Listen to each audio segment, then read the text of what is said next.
नागपूर महानगरपालिकेच्या बस सेवेसाठी इंटिग्रेटेड बस ट्रान्सपोर्ट मॅनेजमेंट कंपनी नेमण्यासाठी जारी करण्यात आलेल्या निविदा प्रक्रियेवरून सध्या वाद सुरू आहे। नागपूर महानगरपालिकेच्या परिवहन समितीचे माजी सभापती नरेंद्र बोरकर यांनी महानगरपालिका प्रशासनाविरोधात आघाडी उघडली आहे। मात्र निविदा प्रक्रियेबाबत आपली बाजू मांडताना प्रशासनानं हे सर्व नियमानुसारच असल्याचं सांगितलंय।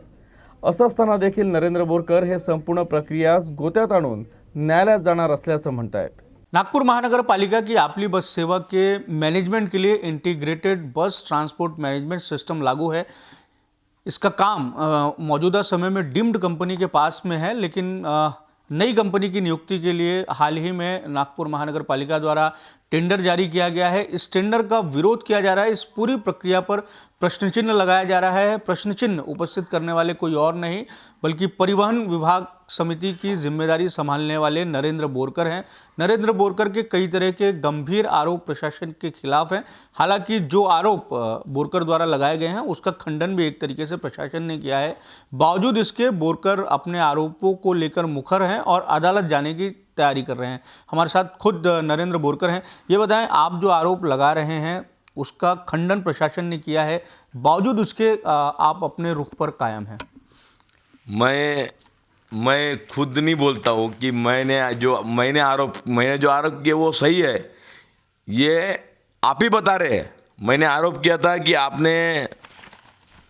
आपने टेंडर नियमानुसार नहीं निकाले।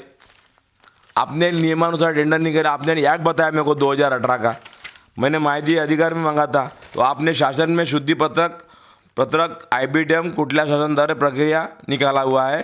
तो उन्होंने बताया शासन क्रमांक निर्णय क्रमांक 27/9/2018 के अनुसार टेंडर निकाला गया है। इसका नियम क्या बोलता है?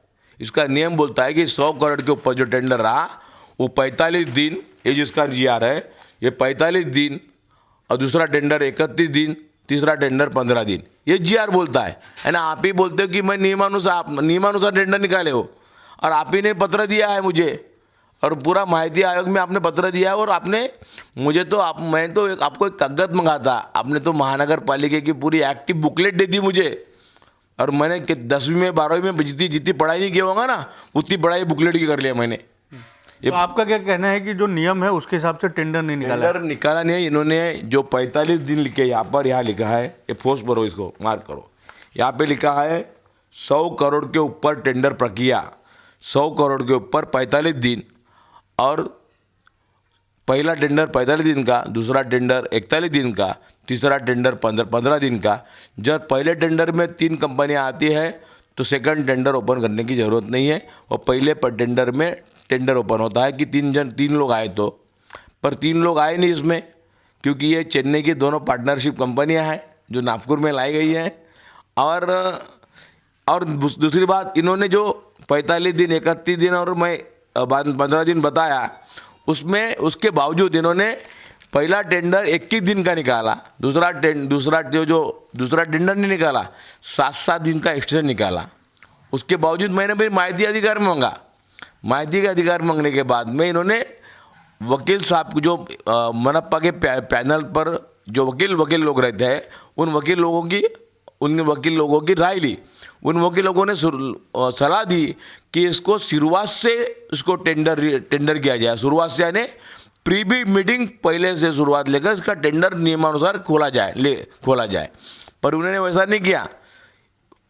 उन्होंने फिर सेकंड टेंडर कॉल करके 1 महीने का टेंडर बुलाया, जिसको इनको मालूम था कि 2 ही कंपनियाँ आएंगी। जो पहले 2 कंपनियाँ आई थी वो 2 ही कंपनियाँ आएंगी, और उसको अपन टेंडर ओपन कर सकते हैं, और टेंडर ओपन कर सकते हैं नियमानुसार। और उन्होंने टेंडर ओपन कर लिया।